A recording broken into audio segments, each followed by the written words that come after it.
Yeah, because the thing about this Facebook Live stuff, for me at least, this experiment, is that I kind of want it to be the kind of minimum viable work, right? Like if I had to bring a whole crew with me, there's no point.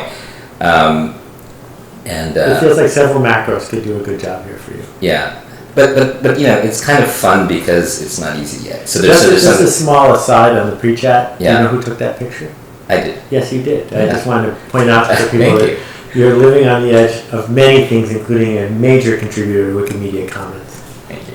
All right, so we're going to get started. That picture has great memories for me because it reminds me of you. Thank you. And, I mean, everybody knows you, but some people, especially with this time zone, we're not getting many West Coast people. It's not the perfect Facebook Live time because no one's awake and, well, Dave Marin's awake. But not many people are awake in California. Some people are just going to bed in Tokyo. So, well, actually, do I even remember how I met you?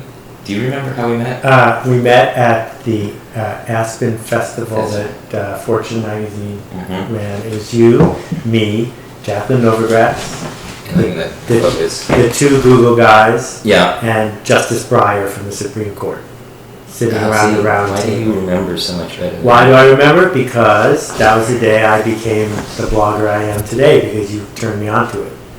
And because how often do you have lunch with a Supreme Court justice? And because Jacqueline Novogratz is an extraordinary human being. So there it was, all in one circle. Wow. Yeah. So, can you tell people what you do? I actually would like to hear what you say you do. It's evolved. I mostly call myself a teacher now. Mm-hmm. I think that we've been living in a revolution for 20 or 25 years. Yeah. And being a player in that revolution in one way or another has taught me a lot. But what I find the most satisfying is trying to teach that to other people. So I've started companies, I've written 18 bestsellers, I blog every day. I've run various kinds of classes in schools. I've started something called the Alt MBA, which is a workshop that works around the world for about 120 people at a time. But mostly I make ruckuses and try to do things that are still interesting. And so you didn't use the word marketing? No, definitely. Okay. And is that marketing that you don't use the word marketing? Well, it's interesting. Because that's what people say about you. You know, during the 1960s and 70s, the 800 number took off. Mm-hmm. And it completely transformed the way almost everything was bought and sold. But no one talked about telephone marketing. Mm-hmm. It was just a telephone. It was a medium. For me, marketing is the way we spread our ideas. Marketing is how we persuade people to see the world differently. I don't think it needs a special category name because we're all doing it all the time. There's just bad marketing, which is uninformed or selfish or short-term, and good marketing, which is mindful and intentional. Mm-hmm. But to say I'm a marketer, well, you're a marketer too, and so are some of the crazy people who work at the Media Lab, because part of their day is coming up with a cool thing, but most of their day is persuading other people that the thing is worth it. Mm-hmm. I remember there was a billboard when the Clintons first took office. It was, I think it was the two of them, with Hillary and Bill, in front of the White House. And it was some advertising magazine. And the bottom says it's all about marketing. So that's cheesy for you. Yeah, it's true. Though, right? Well, here's the deal.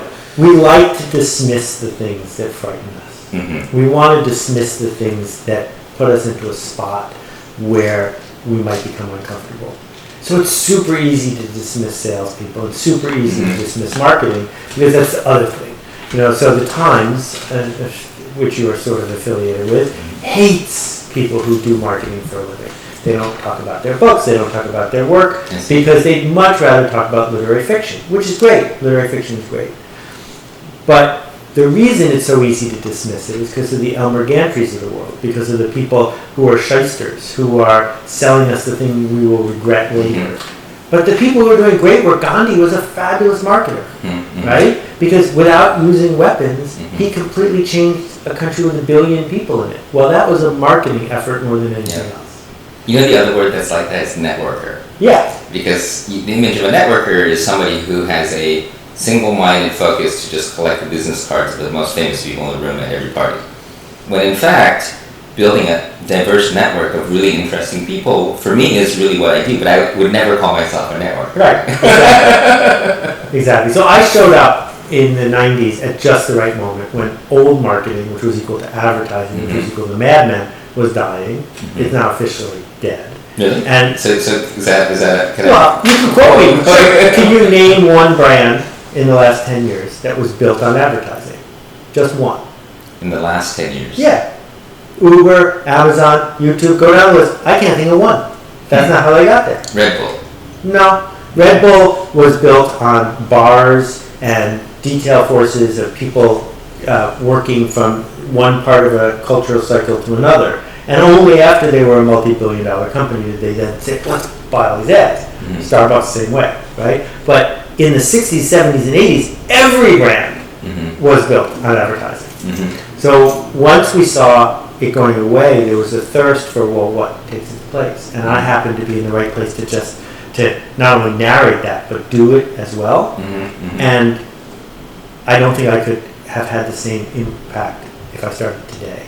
That revolutions create these openings where they destroy the perfect and they enable the impossible. Advertising was perfect because you knew if you spent $100, you wouldn't get $200 of value back, right? And it's impossible to imagine that one human being can put up a video and have it be seen by 1 billion people for free.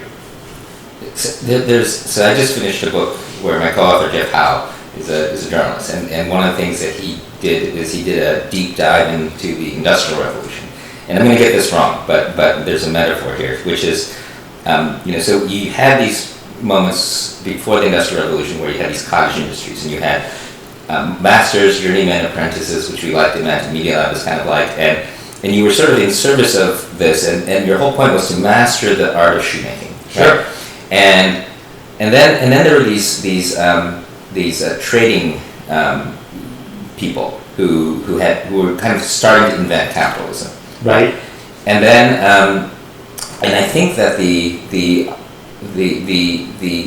people who used to run these artisanal things, well, I guess the short version of the story is eventually they figure out how to give credit to people to create these factories. But the people who created the factories, which is interesting, were the rogue artisans. Yeah. Not some outsiders, right? Like Josiah Whitewood. Right. Yeah. Exactly. So what's interesting is as we see the collapse of sort of mainstream media-driven communications and advertising and PR and all that, do you think the people who are kind of figuring it out are people who come from having known how it used to work, or do you think these are because the image of like disruptors right now are that they only can do it because they don't know any better, right? And you're kind of the other side, right? Like you were just there seeing how it used to work, able to see where the holes were, like you said, and navigate your way through.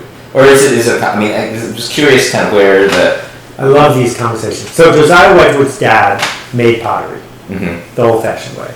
Josiah knew how to make pottery, and what he did was incrementally, over the course of years, invent a version of the assembly line, the retail showroom, paying people on commission, health insurance, the factory with windows, the whole thing.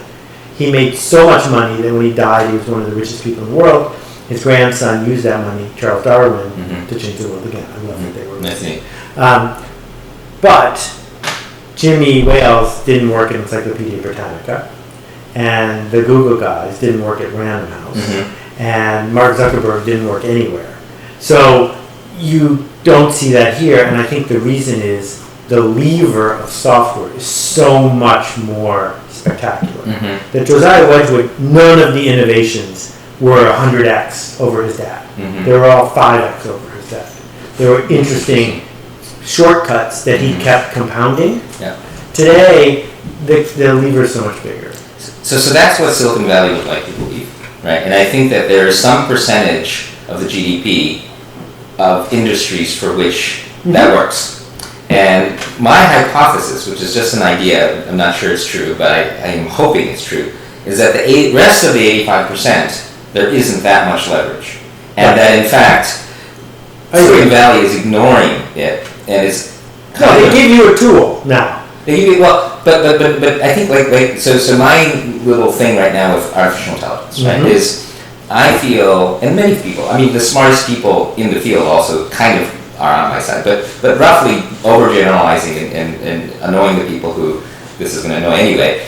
I feel like a lot of the people in computer science and people who build systems with this theory that with enough computer power you can ignore the rest of the world, sort of, right? You know, like Uber you just kind of go in and you just do it, and then it's going to be Uber didn't work as a computer power. But if you can kind of ignore rules, laws, culture to some extent, because if commercial power. Yeah, but if it's convenient enough and important enough, yes, the bad guys can't shut you down. It's sort of the mythology of Silicon Valley is that you don't really have to talk to the politicians, you don't really have to talk to the philosophers and the sociologists and the economists, because this is a whole new thing. And in many cases it's true. So for instance with self-driving cars, right? So I think that the people who are building them, and I want to say something about that, there's a category of people who are building them that just think that the computer is just going to get so smart that it'll just figure it out. And there's another group of people who say, no, actually, there's a big computer science part, and we're starting to figure that out, but there's a whole other part, which is how do you codify the values of society, right. How do you convince society that AI judge can and should be figuring out bail and parole, and will a human take the judgment of a machine? And and what's I think is kind of interesting is that I think there's a bunch of people who wish that and maybe believe that algorithms will eventually be smarter than humans anyway, and so dealing with all of this legacy is kind of not really worth the time.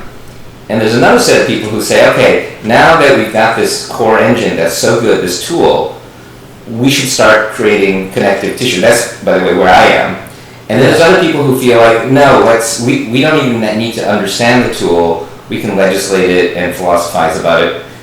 You can tell where my bias is. Yeah, those people we can leave out of the conversation. Here's the thing.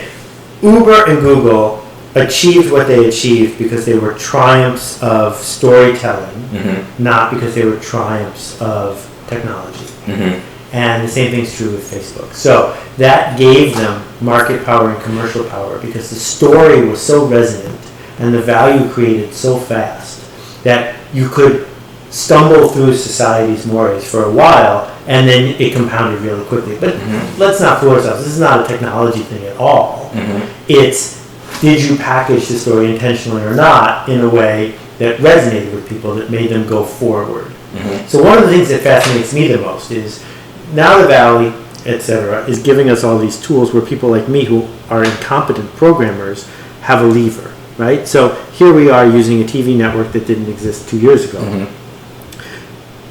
Why isn't everyone using that lever?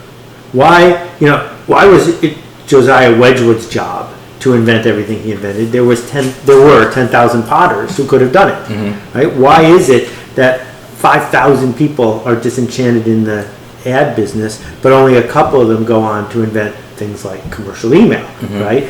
The tools are easier than ever, mm-hmm. but the number of people who are willing to use them isn't going up commensurately. So here, this is a Nicholas Negroponteism, which I love, because when we were talking about the Media Lab, he said, the really important thing is that the people who have the creativity about the medium also have the ability to make the tools. Yep. So in photography and other things where you have the tool makers also making the art, it continues to grow. Right. And the minute, like with newspapers or television, when the tool makers become electronics companies and the people who use the tools don't care about the technology, it really slows down. And I think one of the things which you're pointing out is that I think with the Industrial Revolution and the division of labor, one of the things that happened is you didn't make your own tools. That was just beneath you. So the creative people were creative, and they were given the tools. And then I'm on the board of Sony, so we sit around. A lot of people try to figure out what do television people want, right? And then we make studios, we make tools. Right. What's neat and what was great about blogging, if you remember, is when we started, and Ben and Mina, who created Movable Type, they all were people who, after the first internet bubble, were overqualified, lost their jobs, knew how to write code, and were smart. So they started writing platforms to express their own ideas. And you had these multi-million-dollar publishing CMSs, content management systems, that IBM and other people sold, But they built these things with this kind of idea of what content producers would use. The bloggers wrote their own tools, and that's Well, why actually, the CMS people failed because they compromised, and the movable type people cared too much to compromise. It wasn't that they didn't know; it was that they didn't care. So this is an interesting reversal. There are a lot of reasons Kodak failed, but one of the reasons Kodak failed was Kodak had a cadre of well-paid, well-respected photographers on staff who loved silver gelatin, who loved that. And none of them spoke up for Instagram or Snapchat or photo sharing because it wasn't what they wanted. So, in fact, sometimes being a craftsman and a tool maker gets in the way when you're trying to be in a revolution. That's interesting. So there's probably a innovation phase, Right. and there's probably the revolution phase, right? Exactly. And then the interesting thing is, in getting back to the Ubers and things like that, is like how does that revolution occur, right? Because you have to have some interest in the target industry, right? Yes. I mean, you're not everyone, but mostly, right? Like because you gotta kind of get into it before. And I guess is the theory then that it could be from either side, or do you think that? But I guess with computer science is so hard and it takes so long to master that most of those people are probably computer scientists coming in from the other side. Well, I think with the exception of the Google guys and maybe Dave Filo at Yahoo, most of the winners in terms of the true revolutionaries aren't brilliant computer scientists. Because computer science, like many things in academics, is public. It's out there. You can see the state of the art. So when I helped invent commercial email, I didn't know how. I don't even know what the initials stand for. I just knew that it was happening. I could see that, if I did this and I added that, we could do this, right? And that is, it's so easy to say, I'm not qualified because I'm not a computer science major. But what I'm saying is, if you're a human, you're a pattern matcher. That's what humans do. So find some patterns that matter to you and start creating a revolution in that circle, regardless of whether you know computer science, because what you really need is the willingness to accept responsibility. And that's what's so To unpack that. Okay, so what was Steve Jobs good at, right? He wasn't a brilliant designer. He didn't know technology that well. What he was good at was he had grit. He had the grit to say, no, we're not going to do this. We're going to cancel these things. Yes, we're going to do that. That grit is pretty scarce. And so when you look at a company like Apple now that's trying to maximize shareholder value and price, it's really hard for them to do something, to quote the horrible phrase used by Schiller, that has courage, because real courage is saying, yeah, this actually is better and I can put my name behind it. And I'll tell you why it's better. I have the grit to say yes or the grit to say no. Patterns can be seen by lots of people, but we refuse to see them because we're afraid. We're afraid that if we see them, we have to do something, and if we do something, it'll be our responsibility. So you don't like courage, the word? Well, no, I thought claiming that you got rid of the headphone jack in the new Apple phone because you had courage was just a complete cop-out at 7 different levels. Yeah. It is, so another just Nicholas incident, which I thought was interesting, was we were interviewing, when we interview potential faculty, they come and give a talk. And I was sitting next to Nicholas, and he was saying, oh my God, why would they do that? Oh, wow, that's almost disgusting. We need this person. We don't have one of those. And I think what's interesting about the lab is I call it disobedience robust. Yes. But we're always looking for orthogonality. Right. Because we feel like we can somehow metabolize that and turn it into energy. Exactly. And I think that's actually pretty important, because most companies, when they start getting under pressure, want to become robust by becoming sort of monolithic and risk averse, right? And I think it's not the same as Steve Jobs, but it's similar. It's sort of this interest in and I hate the word disrupts. I don't want to use it, but it's sort of like to be able to be always questioning yourself. So here's the word that I think you could use instead. And for those of you who are joining us who don't know Joey, I'm lucky enough to be on his advisory board, the Media Lab. The Media Lab is almost entirely about one word, which is tension. And what I think you do for a living is you curate a day-long dinner party every day filled with tension. You bring people into the room who all have the same intent, but who have different ways to get there and are willing to own that process. And it's from that tension that magic happens. And so many organizations would like to be like the Media Lab, except they also want lots of meetings and lots of compromise. You can't have both. That you've intentionally curated this thing. And Nicholas was so great because Nicholas can get up on stage and 80% of what he says is nonsense until 20 years later when it's true, right? But you have to be willing to say the nonsense today. So we were together a few months ago, and Nicholas, someone said, "What's going to be next?" He said, "What's going to be next? 20 years from now is a pill. You'll take it. You'll be able to speak French, right?" And like you can't even know how to put your arms around that until it happens. But for him to stand up and say it and articulate why DNA is a great storage mechanism, blah, blah, blah, he just opened 7 doors for people. That's what we need more because we live in revolutionary times. Yeah, and by the way, that's, I think, the most exciting thing right now for us at the Media Lab is that I think traditionally the Media Lab, when it got started, was about media. I mean, it was about touch screens and interfaces and Macintosh and the Aspen Project. Now we're doing synthetic biology and implantable circuits and the hard sciences that we're bringing in. It turns out that this weird tension, disobedience, robustness, and anti-disciplinary method works on science too, and that's kind of a neat thing. So we'll see how that goes.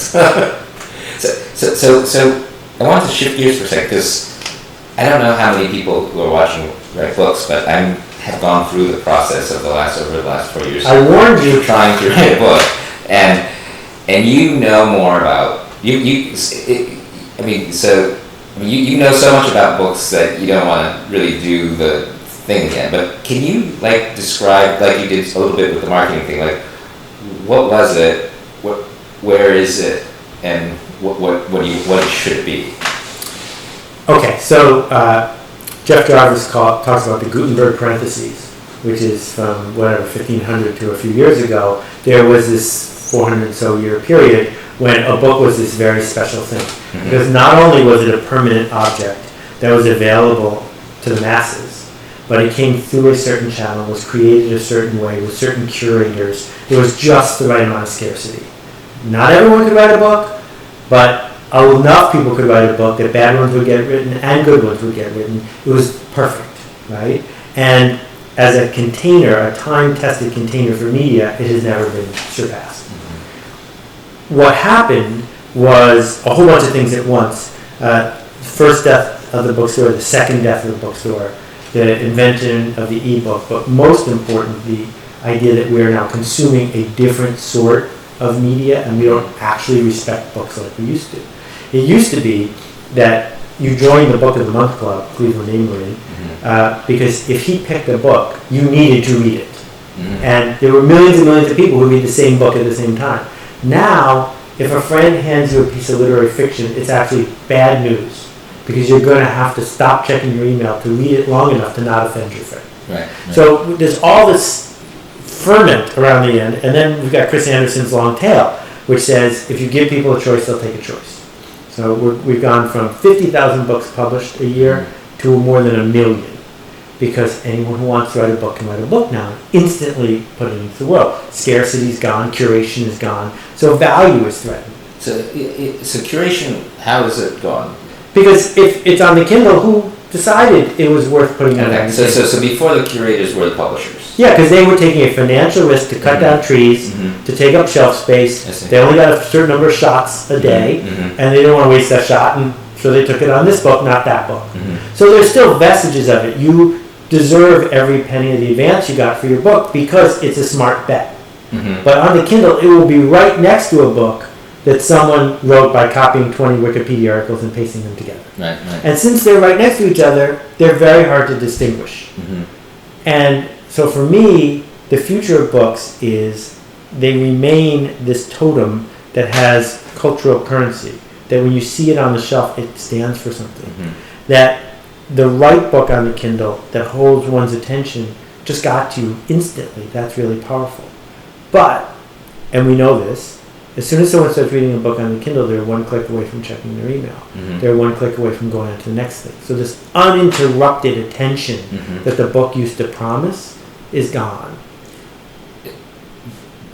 But do you think, so two questions. So one is, so this tree-killing, publisher-driven bookstore relationship that we call curating in the Right. past, was that good curating? And can you imagine that somehow we pull the tools together that we have on the internet now and somehow create better curating? Or is it better, it's just not in books? Well, there's right now, the curating is the curating of the crowd. That you hear about it from enough people, you go watch the video, Mm-hmm. right? So size, video has been seen 3 billion times. So who was it curated by? It was curated by the crowd. Mm-hmm. The problem is the crowd doesn't really have good taste. And the crowd often points to the momentary and the scurrilous and the trolly, right? Mm-hmm. If we want to elevate our culture, we want a different kind of curation. So what I did with the Domino Project, a book experiment I did 4 years ago, was I published 10 books with Amazon as my partner. Mm-hmm. Every one of them became a bestseller. And the reason is not because Amazon promoted them, because they didn't at all. Mm-hmm. It's because I built a permission base of people who wanted to hear what the next one was. I told them what it was, and they all bought it the same day. Mm-hmm. So I had the position of curator. I got to pick the next bestseller. That is going to happen continually in very tiny segments because you're trusted, I'm trusted, someone's trusted on medieval, weaponry, whatever it is. Those people will be able to curate the next thing people read. The problem is when commerce shows up, which book publishers insulated themselves from for so long, there's pressure to curate the thing that will make you money today. Mm-hmm. So you end up with the race to the bottom. So just to back up for a second. So because, and I'm noticing this working with my publisher, I mean, they don't fight that much, and they're like a club of well-educated, gentle folk. Yes, exactly. And so, I love that. So you're saying, and how? So there's this kind of royal club, right, that curated the thoughts of the day, right, like the editorial board of the New York Times, or some like specially selected elite, and now it's being replaced by something that is more like an evolutionary fitness function. Right, because the currency in the old days was pride and status. I see. So if you brought out, To Kill a Mockingbird, it wasn't because people weren't happy because you were going to sell 2 million books a year. It was because you discovered and nurtured Harper Lee. That's what you got points for, right. Not selling a lot of books. So I'm going to jump over to another parallel, maybe come back, but it is interesting because the extent to which it's about money seems to be one of the corrupting factors. Because yes. It oversimplifies things and makes things short term, right? And in Japan, weirdly, this is somewhat of a myth, but it's somewhat true, which is in the traditional Japanese hierarchy, the business people were kind of at the lowest part of the totem pole, and the cultural people were on top, right? And it's interesting when you look at the fan fiction, fan subbing anime culture. Before we had internet, they used to have to shuttle videotapes around, so there was a business in pirating anime. So the publishers didn't like them, and there were all these kind of like sketchy bad guys around the conventions. But once we had the internet, no one could make money. You didn't need to make money. The distribution became free. Right. So the only people who did it were the fans. Right. And then suddenly the publishers were like, oh, we like these kids. We're going to leak high quality video. Exactly. And then Vicky, one of the companies that I backed, they said, oh, well, let's do Creative Commons subtitles and let the publishers use them. And the relationship between the fans and the publishers became really good because we took money out of the equation, right? So I love this the notion of amateur curation and the new kind of hero. So Amanda Palmer is an internet hero. Cory Doctorow is an internet hero. Mark Frauenfelder, Boing Boing. None of them are doing it for the money, right? Mm-hmm. Their status, their cred is super high. Mm-hmm. The problem is we keep having shorter and shorter cycles where they are dwarfed by people who are making money racing to the bottom. And those people get more and more share of voice. The bookstore eliminated that problem because the bookstore gave plenty of room in the only place ideas were shelved to the classy people, right? The internet doesn't work that way. What happens on the internet is a search engine that shall not be named easily promotes the crass commercial stuff. It's about bidding. Yeah, and so the interesting fan stuff keeps falling down. So now, big picture stuff. So because this is, I think, really important, which is, so whether you believe this or not, a lot of the AI people believe that we will have so much abundance, Peter Diamandis and others, that we won't have to work anymore. Okay, now let's just assume that maybe something like that happens, although it may not, and that universal basic income happens. So we all have money. Doing it for the money is not going to be the problem anymore. And when I go to Dubai and Bahrain and these Gulf countries where they have oil money, they have lots of kids who are bored and unhappy. That's right. Because they have no purpose, they don't know what to do. And one of the things that we've been talking about with religious leaders really is the fact that work provides us with the purpose and the structure and the social signaling. And back in the day, the people who were probably the publishers, they were the rich people who didn't have to care about money. Then you had the Athenians who kind of talked about civics as a reason and the philosophy and stuff like that. And what's weird and interesting is that the American dream, and this is globally true, is that everybody measures everything by money. Like I've actually heard people say, "How can he be smart? He's not rich." That notion, right? And so there's this interesting thing coming up. Whether we go to universal basic income or not, the measuring of things by money, this race to the bottom, and then if we somehow figure out a way, how are we going to, and then the last piece I'll say before I hand it back to you is so I wrote this post about the future of work and artificial intelligence, and one of the things that Jonathan Zittrain came back and said, well, you're not being clear about extrinsic motivation and intrinsic motivation, which is the other thing. So I teach this awareness class with Tenzin, who's a Buddhist monk, right. And we talk about intrinsic motivation, right? So the other part is, whereas like Reid Hoffman will say extrinsic social signals and status is really important, and you were talking about the status for publishing. So there's also that, right, which is, should you care what other people think? And anyway, but I'd love to get your thoughts. You like my 180 seconds thoughts on 10,000 pages of answer. All right, here's the short version. At the local high school, the coach pushes the team to win every game. Mm-hmm. Even if they're 6 goals ahead, they don't put in the B team because they win. Is it that they have a soccer trophy shortage and that the school job is to collect more trophies? That makes no sense. Mm-hmm. Well, at a certain level, money stops being, do I have enough to buy brown rice and black beans, and starts being soccer points, mm-hmm. right? And because in our culture, if it can be measured, it will be measured, and it's a number, money is this easy number. Let's Fortune magazine decide who to put on the cover, blah, blah, blah. But it doesn't matter if there's enough. What we see, if you listen to hardcore history and its history of Rome thing, is all of these emperors gave up everything just for a little more power. Mm-hmm. Because their quest for more got in the way of their understanding of enough. Right? And that's a human condition. And monks often say more than enough is too much. Yeah, exactly. And that's probably right.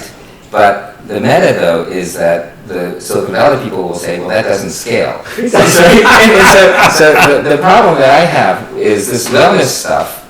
I know a lot of really smart people, and I have this class that we teach where we get students to, the problem is it doesn't scale. So the weird thing is we got this viral cancer, which is measure everything with money, right, and every man for himself. And then we've got this very nice, more than enough is too much, let's just be humble. It doesn't scale. It reminds me a little bit of this debate I'm having about nonviolence as a tool. But the problem is the monks don't want it to scale, right? So the question by is, definition, it's not about scaling, it's about being so alive. how do you fix and cure this cancer that we're talking about, which is this race to the bottom because we're trying to pick the easily measurable results as a social system? Exactly. So, on Twitter at the beginning, it was nice to know that 10 or 100 or 1,000 people were following you. There was no purpose to it. It was social status. It was you must be doing something well. But once that becomes a meme and people want to game it, then they game it and it goes up and you only have 100, you must be a loser. So what we've built into our culture, because it gets faster, we need numbers to keep it going faster, is an avoidance of the more subtle Elizabethan lattice-like structure of appropriate influence in appropriate communities. I think your question is how do we jam that to turn it upside down? Well, one way it's going to get jammed is if the abundance thing actually kicks in. It turns out that the prize at the end isn't going to be that valuable. So people will have a harder time articulating why they gave up their life so they could have a private jet when they were 60, because we won't need a private jet because there'll be, virtual this or virtual that. Is it going to happen in our lifetime? I'm not so sure. So for me, the answer is each one of us gets a different choice. And the choice is, if the game is rigged and you're not happy with the game, why are you playing it? But the 60s had this slightly anti-money, anti-authoritarian thing. And if you think about the people who drove that, like the Beatles, Timothy Leary was, question authority, think for yourself. Somehow they were able to create a cultural meme where dropping out was the right thing to do, right? And it feels like the levers, because I spent the weekend with a bunch of people arguing about how to fix politics, how to fix science, but I feel like maybe we're talking about the wrong layer, that you've really got to change something fundamental about people not caring about something else, right? And caring about something else is more important than not caring. So you've had some attempts, right? You have the Occupy movement, you've got. But those were also trying it for scale. Yeah, so the irony is in '85, Timothy came to my office. I was 25 years old. He wanted an advance to write a piece of software that would run on the Commodore 64. Yeah. And I was stunned. He had the bluest eyes. And I was just stunned to be sitting there with Timothy Leary and having him ask me for $100,000, right? He got hung up on scale. And what the magic of blogging for me, the reason I've never sold an ad, the reason I make no money, I blog every single day, is because now I can spread an idea without having to compromise it. And if my goal was to maximize something, maximize any variable, I couldn't do it. That maximization is another way of saying it doesn't, is another version of scale. And I think what Tenzin would say is, we're not trying to maximize this. What we're trying to do is understand this is a magical moment in time. We have an enormous amount of influence and leverage, and we're alive. Why should we waste it being unpaid pawns in a social media game? Why should we waste it racing around trying to win when we already won? And it's really hard for humans to get their arms around that, because more is what our culture has been selling us since we were born. Well, that's hopefully what I'm trying to do right now at the Media Lab, which we're calling it participant design. And I love Kevin Slavin, who's competing with us with his own live Facebook post. We're winning, Kevin. We were in a car together talking about this, and we were stuck in traffic. And I can't remember, this is the weird thing about memories, I can't remember if I said it or he said it. Right. But we said, you're not stuck in traffic, you are traffic. And the iteration on that is, as a designer, instead of thinking about other people, think about yourself, right? So for the Media Lab, we created a journal of design science for ourselves. We're changing the rules for ourselves. Right. And we invite other people to the party. We're happy for people to want it, but we don't evangelize it, right? And if we can figure it out and it's good enough for other people, but we're doing it for our own context, and then we're taking down the barriers so people can see everything we do, but that the way we want to change the world is being a positive deviant, rather than attacking the middle of the bell curve and trying to beat it up. You're playing an infinite game, not a finite game. Yeah. Carter's book, I've written about this. The infinite game is what you do when you're playing catch with a 3-year-old, right? You don't want to win catch. You can't win catch. The finite game is US Open, right? There's a time limit. Someone gets the most points, they win. The problem with finite games is only one person wins and they end. But what this culture has created, if we want it to be, is an infinite game. So your positive, the breadcrumbs you leave behind, you personally are worth billions of dollars. If someone did nothing but read everything you've written on your blog since you started, there's $1 billion of value there, and you have accumulated almost none of it. You're playing this infinite game of paying it forward. If enough of us do that, we create this environment where we don't have to worry about winning. It's a good ending. Thank you, Seth. Thank you, Joi. What a privilege. That's fun.